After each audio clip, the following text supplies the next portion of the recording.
അസ്സലാമു അലൈക്കും വറഹ്മത്തുള്ളാഹി വബറകാതുഹു. ബിസ്മില്ലാഹിർ റഹ്മാനിർ റഹീം. അൽഹംദുലില്ലാഹി റബ്ബിൽ ആലമീൻ.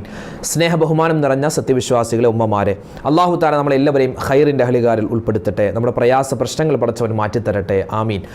ഇന്നത്തെ ക്ലാസ്സിൽ നമ്മൾ പറയുന്നത് കൊടുങ്ങല്ലൂർ ഒരു ഓപ്പൺ സ്റ്റേജ് പരിപാടിയിൽ പരിശുദ്ധമായ റമളാനിനെ എങ്ങനെയാണ് സ്വീകരിക്കേണ്ടത്, റമളാനിൽ നമ്മൾ എന്തൊക്കെ കാര്യങ്ങളാണ് ശ്രദ്ധിക്കേണ്ടത്, അതായത് റമളാൻ മുന്നൊരുക്കം എന്ന നിലയിൽ ഒരു പ്രസംഗം നടത്തിയിരുന്നു.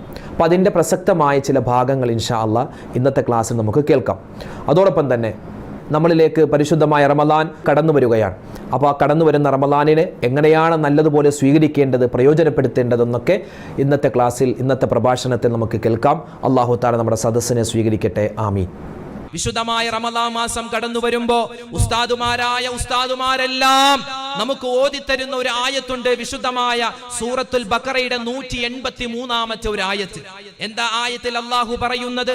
യാ അയ്യുഹല്ലദീന ആമനൂ കുതിബ അലൈക്കുമുസ് സിയാമു കമാ കുതിബ അലല്ലദീന മിൻ ഖബ്ലികും ലഅല്ലകും തത്തഖൂൻ. അല്ലയോ മുഅ്മിനീങ്ങളെ, വിശുദ്ധമായ റമളാൻ മാസം കടന്നു വരുമ്പോ ആ റമളാൻ മാസത്തിൽ നിങ്ങൾ നോമ്പ് പിടിക്കുന്നത് എന്തിനു വേണ്ടിയാണെന്നറിയോ? നമ്മളിൽ ചില ആളുകൾ നോമ്പ് പിടിക്കുന്നത് കൊളസ്ട്രോൾ കുറക്കാൻ വേണ്ടിയാണ്. 30 ദിവസം നോമ്പ് പിടിക്കുന്നതിനാ കുറച്ച് കൊളസ്ട്രോൾ ഇങ്ങോട്ട് കുറയട്ടെ, കുറച്ച് ഷുഗർ കുറയട്ടെ, യൂറിക് ആസിഡ് കുറയട്ടെ, അല്ലെങ്കിൽ 80 കിലോ ഉണ്ട് അതൊന്ന് 70 കിലോ ആക്കണം, 90 ഉണ്ട് അതൊന്ന് 72 ആക്കണം എന്നൊക്കെ മനസ്സിൽ വിചാരിച്ചാണ് പല ആളുകളും നോമ്പെടുക്കുന്നതെങ്കിൽ അതല്ല നോമ്പിന്റെ ലക്ഷ്യം, അതല്ല നോമ്പിന്റെ ലക്ഷ്യം. പരിശുദ്ധമായ റമളാൻ, ആ റമളാനിൽ നമ്മൾ പിടിക്കുന്ന നോമ്പിന്റെ പരമപ്രധാനമായ ലക്ഷ്യം അല്ലാഹുവിന്റെ വിശുദ്ധമായ ഖുർആൻ പറയുകയാണ്, ലഅല്ലകും തത്തഖൂൻ.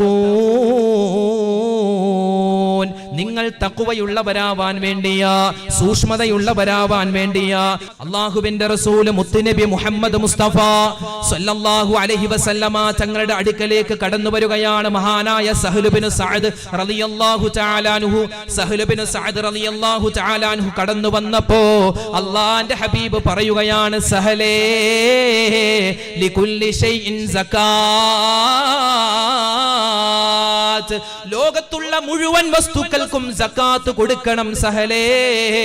എന്നിട്ട് നബി തങ്ങൾ പറയുകയാണ്, വസകാത്തുൽ ജസദി അസ്സൗം, മനുഷ്യന്റെ ശരീരത്തിനുള്ള സകാത്താണ് അവൻ പിടിക്കുന്ന നോമ്പെന്നുള്ളത്, അവൻ പിടിക്കുന്ന നോമ്പെന്നുള്ളത്. ഈ പരിശുദ്ധമായ റമളാൻ മാസത്തിന് എന്തുകൊണ്ടാണ് റമളാൻ എന്ന് പേര് വരാനുള്ള കാരണം, റമളാൻ മാസത്തിന് എന്തുകൊണ്ടാണ് റമളാൻ എന്ന പേര് വരാനുള്ള കാരണമെന്ന് മഹാനായ അനസ് തങ്ങളോട് ചോദിക്കുന്ന സമയത്ത് അല്ലാഹുവിന്റെ ഹബീബ് പറഞ്ഞു കൊടുക്കുകയാണ്, അനസേ ലിഅന്നഹു യഹ്രിഖുദ്ദുനൂബ്. റമളാൻ എന്ന് പറഞ്ഞാൽ, പരിശുദ്ധമായ റമളാൻ എന്ന് പറഞ്ഞാൽ അത് പാപങ്ങളെ കഴുകിക്കളയുന്ന മാസമാണെന്നല്ല നബിതങ്ങൾ പറഞ്ഞത്, അത് പാപങ്ങളെ മായ്ച്ചു കളയുന്ന മാസമെന്നുമല്ല നബിതങ്ങൾ പറഞ്ഞത്. മനുഷ്യൻ ചെയ്യുന്ന തിന്മകളുണ്ടല്ലോ, ആ തിന്മകളെ തുടച്ചു കളയും എന്നുമല്ല അല്ലാഹുവിന്റെ ഹബീബ് പറഞ്ഞത്.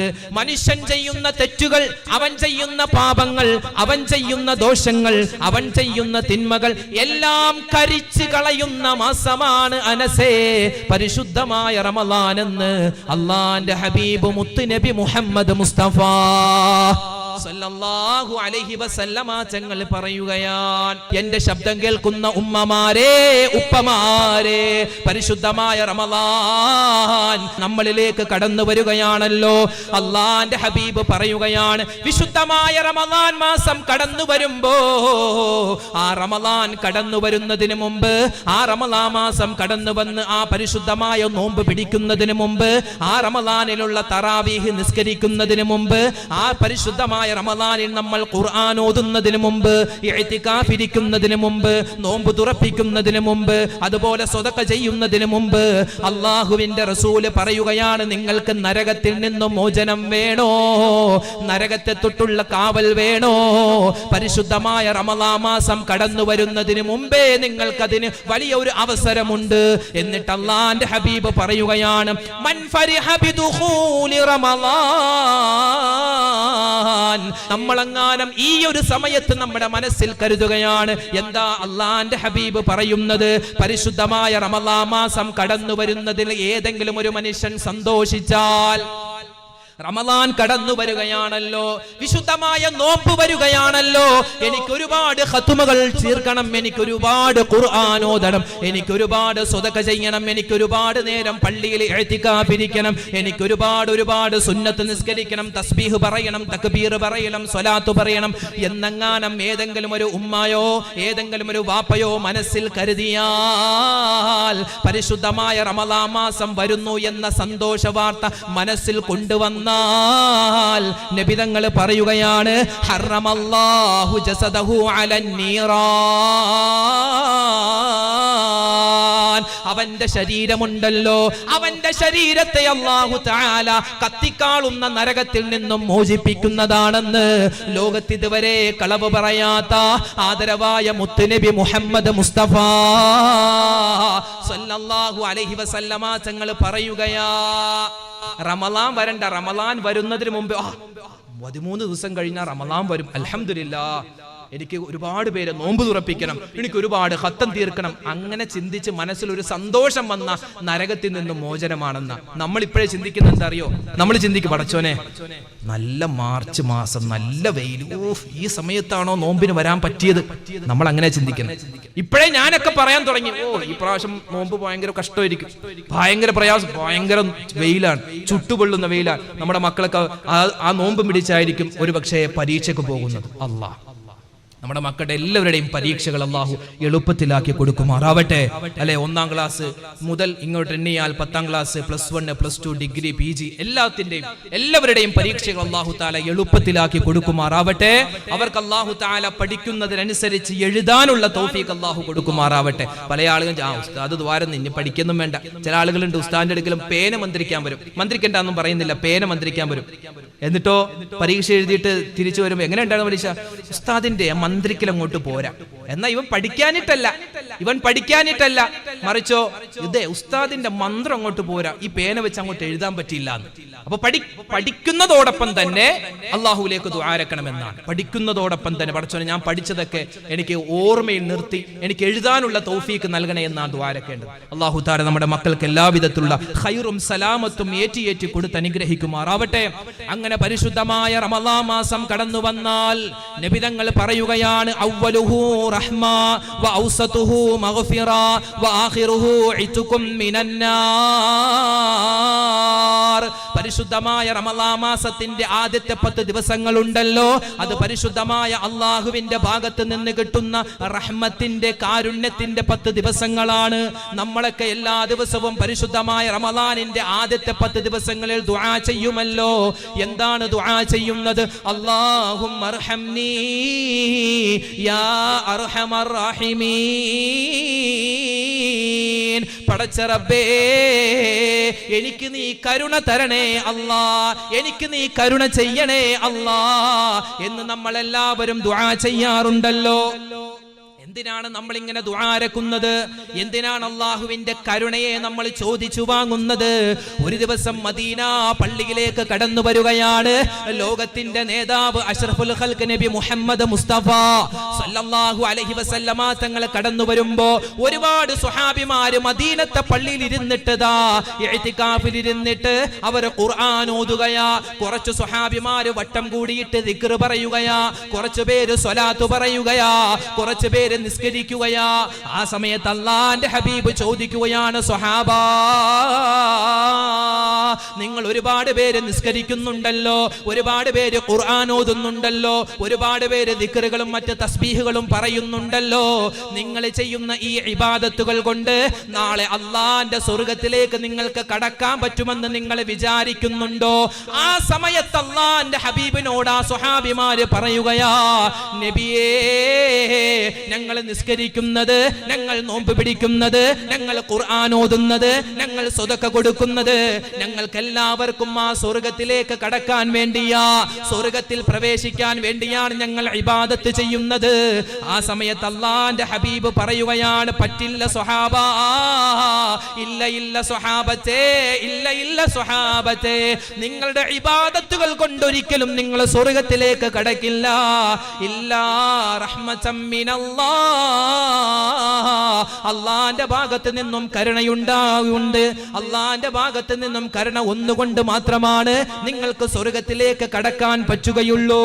ആ സമയത്ത് സ്വഹാബിമാര് ചോദിക്കുകയാണ്, നബിയേ, ഞങ്ങളൊക്കെ അല്ലാഹുവിന്റെ കരുണ കൊണ്ടാണ് സ്വർഗത്തിലേക്ക് പോകുന്നതെങ്കിൽ നിങ്ങൾ എങ്ങനെയാണ് നബിയെ സ്വർഗത്തിലേക്ക് പോവുക? നിങ്ങൾ ചെയ്യുന്ന ഇബാദത്തുകൾ കൊണ്ടാണോ നബിയെ നിങ്ങൾ സ്വർഗത്തിലേക്ക് പോവുക എന്ന് ആ സ്വഹാബിമാര് നബി തങ്ങളോട് ചോദിക്കുന്ന സമയത്ത് അല്ലാഹുവിന്റെ ഹബീബ് പറയുകയാണ്, സ്വഹാബത്തെ, ഇല്ലാ അയ്യതഗമ്മദനി അല്ലാഹു മിൻ റഹ്മതി, അല്ലാഹു തആല അവന്റെ റഹ്മത്ത് കൊണ്ട്, അവന്റെ കരുണ കൊണ്ട് എന്നെ പൊതിഞ്ഞാലല്ലാതെ എനിക്കും സ്വർഗത്തിലേക്ക് കടക്കാൻ പറ്റില്ല സ്വഹാബ.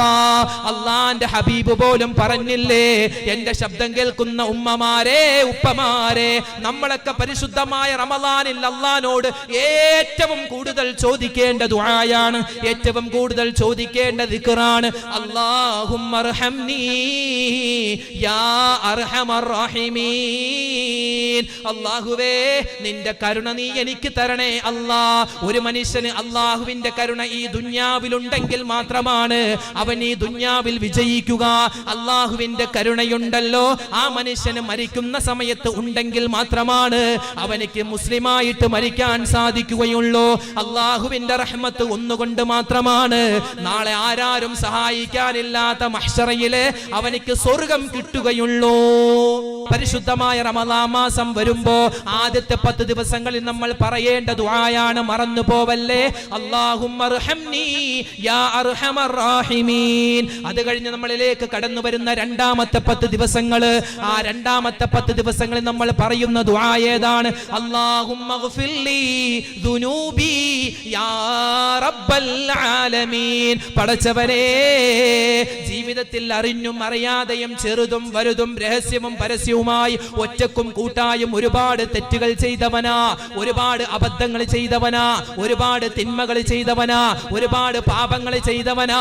എന്റെ പാപങ്ങളെല്ലാം നീ വിട്ടുപുറത്ത് മാപ്പാക്കണേ എന്നാണ് രണ്ടാമത്തെ 10 ദിവസത്തിൽ നമ്മൾ പറയുന്നത്. അതുകൊണ്ട് എന്റെ ഉമ്മമാരെ, ഈ ദുആ നമ്മൾ മറന്നു പോവരുതേ, ഈ ദിക്റും നമ്മൾ മറന്നു പോവരുതേ. അല്ലാഹുവിന്റെ ഹബീബ് പറയുകയാ, ലോകത്ത് മനുഷ്യന്മാർ പലവിധമാണ്, ലോകത്ത് മനുഷ്യന്മാർ പലവിധമാണ്. ആ മനുഷ്യന്മാരിൽ അല്ലാഹുവിന് ഏറ്റവും കൂടുതൽ ഇഷ്ടമുള്ള മനുഷ്യനാരെന്നറിയോ? ഒന്നാമത്തെ വിഭാഗം എന്ന് പറഞ്ഞാൽ അവർ തെറ്റുകൾ മാത്രം ചെയ്യുന്ന ആളുകളാ.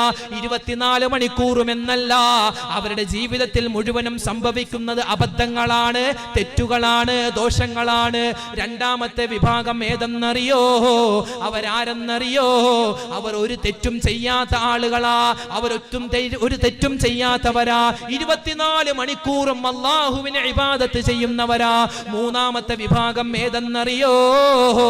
അല്ലാഹുവിനെ അവർ ഇബാദത്ത് ചെയ്യുന്നതോടൊപ്പം തന്നെ ജീവിതത്തിന്റെ പല പ്രതിസന്ധി ഘട്ടങ്ങളിലും അവർ തെറ്റുകളിലേക്ക് പോകുന്നവരാ, അബദ്ധങ്ങളിലേക്ക് പോകുന്നവരാ. അവരൊക്കെ തെറ്റ് ചെയ്താലും അവർ അല്ലാഹുവിലേക്ക് ഏറ്റുപറയും, റബ്ബേ, ഇന്ന് ഞാൻ തെറ്റ് ചെയ്തു പോയി അല്ലാ, ഞാൻ ഇന്നൊരു പാപം ചെയ്തു പോയി അല്ലാ, എന്റെ തെറ്റും എന്റെ പാപവും നീ പൊറുത്തു തരണേ അല്ലാ എന്ന് പറയുന്നവരാണ് മൂന്നാമത്തെ വിഭാഗം. അല്ലാഹുവിന്റെ ഹബീബ് പറയുകയാണ്, ഈ 3 വിഭാഗം ആളുകളിൽ അല്ലാഹുവിന് ഏറ്റവും കൂടുതൽ ഇഷ്ടമുള്ളത് മൂന്നാമത്തെ വിഭാഗം ആളുകളിലേക്കാണ്. കാരണം എന്തെന്നറിയോ? നമ്മളൊക്കെ മനുഷ്യരല്ലേ, തെറ്റുകൾ നമുക്ക് സ്വാഭാവികമായി പലപ്പോഴും സംഭവിച്ചു പോവാറുണ്ടല്ലോ. കണ്ണുകൊണ്ട് കാണുന്നത് പലപ്പോഴും തെറ്റല്ലേ, ചെവി കൊണ്ട് കേൾക്കുന്നതും തെറ്റല്ലേ, നാവ് കൊണ്ട് പറയുന്നതും തെറ്റല്ലേ, ഹൃദയം കൊണ്ട് ചിന്തിക്കുന്നതും തെറ്റല്ലേ? പക്ഷേ അങ്ങനെയൊക്കെ തെറ്റ് സംഭവിച്ചാൽ പടച്ചവരെ എനിക്ക് തെറ്റ് പറ്റിപ്പോയി അല്ലാ, ഞാനിതാ തൗബ ചെയ്യുകയാണ്, ഞാനിതാ ഇസ്തിഗ്ഫാർ പറയുകയാണ് എന്ന് പറഞ്ഞിട്ട് അല്ലാഹുവിലേക്ക് തൗബ ചെയ്യുന്ന, അല്ലാഹുവിലേക്ക് ഇസ്തിഗ്ഫാർ ചെയ്യുന്ന ആളുകളാണ് അല്ലാഹുവിന് ഏറ്റവും കൂടുതൽ ഇഷ്ടമെന്ന് ലോകത്തിന്റെ നേതാവ് മുത്തുനബി മുഹമ്മദ് മുസ്തഫ സല്ലല്ലാഹു അലൈഹി വസല്ലമ തങ്ങൾ പറയുകയാ, ഒരു മനുഷ്യൻ ഇസ്തിഗ്ഫാർ പറഞ്ഞാൽ അവനിക്ക് കിട്ടുന്ന പ്രതിഫലം എന്തെന്നറിയോ? അല്ലാഹുവിന്റെ ഹബീബ് പറയുകയാ, മൻ അക്സറ മിനൽ ഇസ്തിഗ്ഫാർ, ഏതെങ്കിലും ഒരു പെണ്ണ്, ഏതെങ്കിലും ഒരു ആണ് അവൻ ഇസ്തിഗ്ഫാർ അധികരിപ്പിച്ച, അവൾ ഇസ്തിഗ്ഫാർ അധികരിപ്പിച്ച, അസ്തഗ്ഫിറുല്ലാഹ് എന്ന വാക്ക് പറഞ്ഞാൽ ജഅലഹുല്ലാഹു ലഹു മിൻ കുല്ലി ഹമ്മിൻ ഫറജാ വമിൻ കുല്ലി ദീകിൻ മഖ്റജാ വറസഖഹു മിൻ ഹൈതു ലാ യഹ്തസിബ്. അല്ലാഹുവിന്റെ ഹബീബ് പറയുകയാ, ഒരു മനുഷ്യൻ ഇസ്തിഗ്ഫാർ അധികരിപ്പിച്ച ഒന്നാമതായി അവനിക്ക് കിട്ടുന്ന പ്രതിഫലം എന്തെന്നറിയോ? അവന്റെ പാപങ്ങളുണ്ടല്ലോ, അവന്റെ തെറ്റുകളുണ്ടല്ലോ, അത് അല്ലാഹു പുറത്തു തരുന്നതാണ്. എത്രയോ സഹോദരന്മാരാണ് ദുആരക്കാൻ പറഞ്ഞത്, എത്രയോ സഹോദരിമാരാണ് ദുആരക്കാൻ പറയുന്നത്. ഉസ്താദേ, ഞങ്ങൾക്ക് പ്രായം 25 കഴിഞ്ഞു, 27ആയി, 30ആയി, 35ആയി, ഇതുവരെ കല്യാണം നടക്കുന്നില്ല. പല ആലോചനകളും വരുന്നുണ്ട്, പക്ഷേ ഒന്നും ശരിയാകുന്നില്ല. പണ്ടൊക്കെ പെണ്ണുങ്ങളാണ് പുര നിറഞ്ഞു നിൽക്കുന്നതെങ്കിൽ ഇന്ന് പെണ്ണുങ്ങളെക്കാൾ കൂടുതൽ ആണുങ്ങളാണ്, യുവാക്കളാണ് പുര നിറഞ്ഞു നിൽക്കുന്നത്. കല്യാണമൊന്നും ശരിയാകുന്നില്ല എന്ന് പരാതി പറയുന്ന എത്രയോ ചെറുപ്പക്കാരാ ഉള്ളത്, എത്രയോ പരിഭവം പറയുന്ന സഹോദരിമാരാ ഉള്ളത്. ഞാനൊരു പോംവഴി പറഞ്ഞു തരട്ടെ. നിങ്ങൾ ഇന്നു മുതൽ എല്ലാ ദിവസവും 33 പ്രാവശ്യം ഏതെങ്കിലും ഒരു സമയത്ത്, നിങ്ങൾക്ക് ഇഷ്ടമുള്ള സമയത്ത് അസ്തഗ്ഫിറുല്ലാഹ് എന്നെങ്ങാനും നിങ്ങൾ പറഞ്ഞു കഴിഞ്ഞാൽ ഇൻഷാ അല്ലാഹ് ഒരു മാസത്തിന്റെ ഉള്ളിൽ അല്ലെങ്കിൽ 27 ദിവസത്തിന്റെ ഉള്ളിൽ നിങ്ങൾ മുടങ്ങാതെ അത് പറഞ്ഞു കഴിഞ്ഞാൽ നിങ്ങൾക്ക് തീർച്ചയായും ഖൈറായ ഇണകളെ അല്ലാഹു അടുപ്പിച്ചു തരുന്നതാ. പിന്നെയോ എത്രയോ ഉമ്മമാരാണ്, എത്രയോ ഉപ്പമാരാ പരാതി പറയുന്നത്, ഉസ്താദേ ഞങ്ങളുടെ മക്കളൊന്ന് നന്നാവാൻ ദുആരക്കണേ. പല ഉപ്പമാരും പല സഹോദരന്മാരും പറയുന്നത് മക്കളില്ലാതെ വിഷമിക്കുന്നു എന്നാണ്. മക്കളില്ലാതെ വിഷമിക്കുന്ന ദമ്പതിമാരുണ്ടല്ലോ, ഉള്ള മക്കളെ കൊണ്ട് എടങ്ങേറാകുന്ന ഉപ്പമാരും ഉമ്മമാരുണ്ടല്ലോ. മക്കളില്ലാത്തവരെ മക്കളുണ്ടാവണോ, മക്കളെ കൊണ്ട് ഇടങ്ങേറാകുന്നവരെ ആ മക്കള് സ്വാലിഹീങ്ങളാവണോ. ഒരു കാര്യം മുറുകെ പിടിക്കണേ, അത് മറ്റൊന്നുമല്ല, ഇസ്തിഗ്ഫാറാ. നിങ്ങൾ ഇസ്തിഗ്ഫാർ പറയിൻ. ഒരു ദിവസം 33 പ്രാവശ്യമെങ്കിലും ഒരാൾ ഇസ്തിഗ്ഫാർ പറഞ്ഞാൽ ഒരുപാട് നേട്ടങ്ങളാണ് അല്ലാഹു കൊടുക്കുന്നത്. മാറാ രോഗങ്ങളെ തൊട്ടുള്ള കാവൽ കൊടുക്കുമല്ലോ, ജീവിതത്തിൽ ബറക്കത്തുണ്ടാകുമല്ലോ. അല്ലാഹുവിന്റെ ഹബീബ് പറയുകയാണ്, ആയുസ് ദീർഘിച്ച് കിട്ടണോ, ആയുസ് ദീർഘിച്ച് കിട്ടണോ, അപകട മരണങ്ങളെ തൊട്ടുള്ള കാവൽ വേണോ? നീ വിചാരിക്കാത്ത രൂപത്തിൽ നിനക്ക് പടച്ചവൻ ഭക്ഷണം തരുന്നതാ. ഒരു കാര്യം മാത്രം അധികരിപ്പിച്ചാൽ മതി, അത് പരിശുദ്ധമായ ഇസ്തിഗ്ഫാറാ. വിശുദ്ധമായ റമളാൻ മാസമാണ് കടന്നു വരുന്നത്, അത് ഇസ്തിഗ്ഫാറിന്റെ മാസമല്ലേ? അതുകൊണ്ട് ഇസ്തിഗ്ഫാർ മറന്നു പോവല്ലേ. അല്ലാഹുവേ, ഞങ്ങൾക്ക് എല്ലാവർക്കും ഇസ്തിഗ്ഫാർ അധികരിപ്പിച്ച് വിജയിക്കുന്നവരുടെ കൂട്ടത്തിൽ ഉൾപ്പെടാൻ നീ തൗഫീഖ് നൽകണേ അല്ലാ. മൂന്നാമത്തെ പത്തിൽ നമ്മൾ എന്താ പറയുന്നത്? മൂന്നാമത്തെ പത്തിൽ നമ്മൾ പറയുന്നത് അല്ലാഹുമ്മ ഇന്നക അഫൂൻ തുഹിബ്ബുൽ അഫ്വ ഫഅഫു അന്നി. പല ആളുകൾക്കും ഈ ദുആ ഒന്ന് പറയാൻ കിട്ടൂല. പല ആൾക്കും പറ അല്ലാഹുമ്മ ഇന്നക അഫൂൻ തുഹിബ്ബുൽ അഫ്വ, ഇങ്ങനെ അങ്ങോട്ട് ഒരു ഒപ്പിച്ച് പറയല. എല്ലാവരും കൂടെ തിന്ന് പറയുമ്പോൾ അല്ലാഹുമ്മ ഇന്നക അഫൂൻ തുഹിബ്ബുൽ അഫ്വ അന്നി, അങ്ങനെയല്ല. അത് കൃത്യമായി നമ്മൾ അല്ലാഹുമ്മ ഇന്നക അഫൂൻ തുഹിബ്ബുൽ അഫ്വ ഫഅഫു അന്നി. അത് 1-2 ദിവസം ഭയങ്കര പ്രശ്നം ഉണ്ടാകും, പിന്നെ അങ്ങോട്ട് എളുപ്പമാണ്. എന്താ അതിന്റെ അർത്ഥം? അല്ലാഹ് പടച്ചോനെ, നീ മാപ്പ് ചെയ്യുന്നവനാണ്, നീ ഈ മാപ്പിനെ ഇഷ്ടപ്പെടുന്നവനാണ്, എനിക്ക് നീ മാപ്പ് തരണേ അല്ലാഹ്. അതാണ് ആ ഒരു ദുആഇന്റെ അർത്ഥം. അഫുവും മഗ്ഫിറത്തും തമ്മിൽ വ്യത്യാസമുണ്ട്. നമ്മൾ രണ്ടാമത്തെ പത്തിൽ ചോദിക്കുന്നത് മഗ്ഫിറത്താൻ, പാപമോചനമാണ്. മൂന്നാമത്തെ പത്തിൽ നമ്മൾ ചോദിക്കുന്നത് എന്താ? മാപ്പിനെയാണ്. എന്താ ഈ മഗ്ഫിറത്തും അഫുവും തമ്മിലുള്ള വ്യത്യാസം? മഗ്ഫിറത്ത് എന്ന് പറഞ്ഞാൽ, ഒരു ഉദാഹരണം പറഞ്ഞാൽ, നമ്മുടെ മകൻ എന്തെങ്കിലും ഒരു കുരുത്തക്കേട് ഒപ്പിച്ചു, എന്തെങ്കിലും ഒരു കുസൃതി ഒപ്പിച്ചു, നമ്മൾ അവനെ വിളിച്ചു, ഇങ്ങോട്ട് വാടാ. അവൻ പേടിച്ച് പറിച്ച് ഇങ്ങനെ വന്നു, എന്തോ ഒപ്പിച്ച്, നീ എന്താ ഇതെന്താണ്? മഗ്ഫിറത്താൻ. നമ്മൾ അവനെ വിളിച്ചു, നമ്മൾ ആ കാര്യം ചോദിച്ചു, നീ എന്തിനത് ചെയ്തു, എന്തിനു നീ അത് ചെയ്തു, എന്തിനു നീ അവിടെ പോയി എന്ന് നമ്മൾ അവനോട് ചോദിച്ചു. എന്നിട്ട് നമ്മൾ അവനിക്ക് മാപ്പ് കൊടുത്തു, അവനിക്ക് ഇനി മേലെ ചെയ്യരുതെന്ന് പറഞ്ഞിട്ട് അവനെ നമ്മൾ പറഞ്ഞു വിട്ടു. ഇതാണ് മഗ്ഫിറത്ത്. നമ്മൾ അവനോട് ചോദിച്ചു, എന്നിട്ട് നമ്മൾ അവനിക്ക് എന്താ വിടുതി കൊടുത്തു, അവനെ മാറ്റി നിർത്തി. ഇനി അഫു എന്ന് പറഞ്ഞാൽ, നമ്മുടെ മകൻ ഒരു തെറ്റ് ചെയ്തു എന്ന് നമ്മൾ അറിഞ്ഞു, എന്നിട്ട് നമ്മൾ ആ തെറ്റിനെ പറ്റി നമ്മുടെ മകനോട് ചോദിച്ചിട്ടേയില്ല. ഇതാണ് അഫു. എന്നതുപോലെ ദുന്യാവിൽ നമ്മൾ ഒരുപാട് തെറ്റ് ചെയ്യുമ്പോൾ, ഈ തെറ്റുകളൊക്കെ ആയിട്ട് ആഖിറത്തിൽ ചെല്ലുമ്പോൾ പടച്ചോൻ നമ്മുടെ തെറ്റ് മൈൻഡ് പോലും ചെയ്യാതെ നമ്മളെ സ്വർഗത്തിലേക്ക് കടത്താനാണ് ഈ ദുആ നമ്മൾ പറയുന്നത്. അതല്ലേ നല്ലത്? നമ്മളോട് നമ്മൾ ചെയ്ത തെറ്റ് അള്ളാഹു ചോദിച്ചിട്ട് സ്വർഗത്തിൽ കടത്തുന്നതാണോ, അതോ തെറ്റിനെ പറ്റി ഒന്നും ചോദിക്കാതെ സ്വർഗത്തിൽ കടത്തുന്നതാണോ നല്ലത്? രണ്ടാമത് പറഞ്ഞതാ. അതുകൊണ്ട് അഫു ആണ് നമ്മൾ ഏറ്റവും കൂടുതൽ ചോദിക്കേണ്ടത്. അഫുവിനെ നമ്മൾ ചോദിക്കണം. അതുപോലെ തന്നെ മൂന്നാമത്തെ പത്തിൽ നമ്മൾ പറയുന്ന മറ്റൊരു ദുആയ എന്താ പറയുന്നത്? അല്ലാഹുമ്മ അഅ്തിഖ്നീ മിനന്നാർ വഅദ്ഖിൽനിൽ ജന്നത യാ റബ്ബൽ ആലമീൻ. അല്ലാഹുവേ, പടച്ചവനെ, അതാ കത്തിക്കാളുന്ന നരകത്തിൽ നിന്നും നീ എനിക്ക് മോചനം തരണേ അല്ലാ, നരകത്തിൽ നിന്നും മോചനം തരണേ അല്ലാ, സ്വർഗത്തിലേക്ക് നീ എന്നെ കടത്തണേ അല്ലാ. ഇതാണ് മൂന്നാമത്തെ പത്തിൽ നമ്മൾ ചെയ്യുന്ന ദുആ. അല്ലേ, നരകമെന്ന് പറഞ്ഞാൽ എത്രമാത്രം ഭയാനകരമാണ്. നരകത്തെപ്പറ്റി ഈ സമയത്ത് ഞാൻ കൂടുതൽ വിശദീകരിച്ച് പറയുന്നില്ല, സമയം ഒരുപാടായില്ലേ. സമയം ഒരുപാടെടുത്താലും ആ വിഷയം പറഞ്ഞു തീരില്ല. ഒരൊറ്റ ഹദീസ് മാത്രം പറയുകയാ. അല്ലാഹുവിന്റെ റസൂൽ മുത്തുനബി മുഹമ്മദ് മുസ്തഫ സല്ലല്ലാഹു അലൈഹി വസല്ലമ തങ്ങൾ പറയുകയാ, സ്വഹാബിമാരോട് ഓതിക്കൊടുക്കുകയാണ് വിശുദ്ധമായ ഖുർആനിലെ ഒരു ആയത്ത്.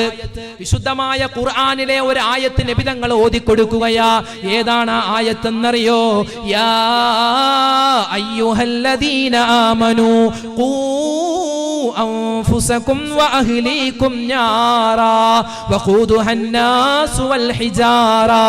സ്വഹാബാ, അല്ലാഹു സുബ്ഹാനഹു വ തആല ഖുർആനിലൂടെ പറയുകയാ, നരകത്തിൽ അല്ലാഹു തആല കത്തിക്കുന്നത് മനുഷ്യരെയും അതുപോലെ കല്ലുകളെയുമാണ്. നരകത്തിൽ കത്തിക്കുന്നത് മനുഷ്യരെയും കല്ലുകളെയുമാണ്. വേറെ ഒരു വസ്തുവിനെയും പറഞ്ഞില്ല. ജിന്നുകളെ കത്തിക്കുന്നു പറഞ്ഞില്ല. ഇവിടുത്തെ പശു, ആട്, എരുമ, പോത്ത് ഒന്നിനെയും പറഞ്ഞില്ല. മനുഷ്യനെ കത്തിക്കും, കല്ലിനെ കത്തിക്കും. എന്താ ഈ കല്ലിന്റെ പ്രത്യേകത? ഒരു കരിങ്കല്ല്, നമ്മുടെ നാട്ടിൽ കിട്ടുന്ന കരിങ്കല്ലില്ലേ, ആ കരിങ്കല്ല് കത്തി കത്തി കത്തി അത് കത്തിച്ചാരമാവണമെങ്കിൽ ഈ ദുന്യാവിലെ തീ പോരാ. ദുന്യാവിലെ തീ പോരാ. ഇന്ന് ശാസ്ത്രം പറയുന്നു 1,00,000 ഡിഗ്രി സെൽഷ്യസ് ചൂടുണ്ടെങ്കിൽ മാത്രമേ ഒരു കരിങ്കല്ല് കത്തിയിട്ട് അത് ചാരമാകൂ.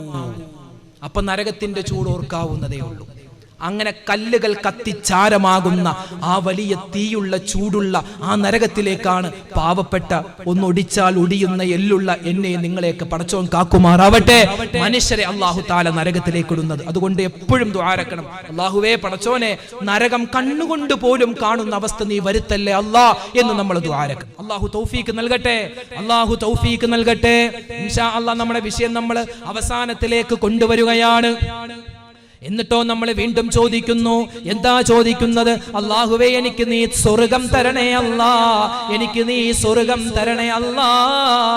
നബി തങ്ങൾ പറയുകയാ, ഹിയ ജന്നത്തുൻ താബത് വതാബ നഈമുഹാ വനഈമുഹാ ബാകിം വലൈസ ബിഫാനി.